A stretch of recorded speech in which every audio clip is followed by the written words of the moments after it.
Moksleivių krepšinio lygą remia Manija.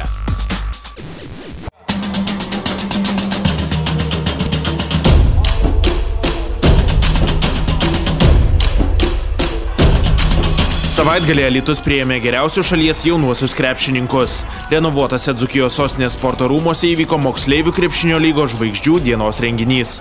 4 valandas trukusiame renginyje be tradicinių rytų vakarų komandų rungtynių, Manijos tritaškių metimų ir ežio dėjimų konkursų žiūrovai galėjo išvysti tik Moksleivių lygoje išbandytas Manijos karavano, Manijos bauduko, Manijos slalomo ir ežio vienas už visus visi už vieną varžybas. Didžiausio dėmesio sulaukė rytų vakarų rungtynės, kuriuose vienu metu ant parketo žengė patys perspektyviausi vaikai. 1997 metais gimė ir jaunesni, 1995–1996 metų gimimo ir jauniai 1993–1994 metų gimimo. Aikštelėje petys petin stojo geriausi savo amžiaus vaikinai ir lygių neturinčios merginos. Po įtemptos kovos pergalę rezultatus 74–67 šventė rytų komanda. Daugiausia emocijų sukėlė ežio dėjimo į krepšį konkursas. 13 varžovų nugalėjęs bei žiūrovų ir komisijos simpatijas pelnęs Tauras Jogėla tapo Moksleivių krepšinio lygos oro karaliumi. Nugalėtojas rungtyniauja Arvydo Sabonio krepšinio centre.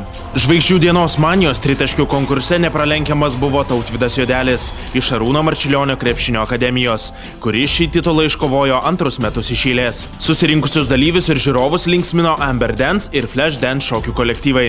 Eurovizijos dalyvė Eglė Jurgaitytė ir DJ Mamanė. Moksleivių krepšinio lygos rėmėjai Kraft Foods Lietuva, Omnitel, Reebok ir Lietuvos krepšinio federacija žvaigždžių dienos konkursų dalyvius ir geriausius rytų vakarų rungtynių dalyvius apdovanojo vertingais prizais. Taip pat Moksleivių krepšinio lyga pasveikino geriausius MKL Molten 2010 metų trenerius Birutę Jankauskienę ir Kazį Maksvytį. Manau, kad praėjo šventės sklandžiai, gal ir buvo kažkokie mažus netikėtumai, bet tikrai žiūrovai nepamatė, gal tik organizatoriai ar kažkas tai, bet vaikai buvo patenkinti su šypsena ir tas yra svarbiausiai. Aišku, dėkojame Alytui už puikų priėmimą, už puikią salę. Manau, kad šitie renginiai tik toliau gyvuos ir vyks. Moksleivių krepšinio lygos žvaigždžių dienos šventė vyko 9. kartą per lygos istoriją.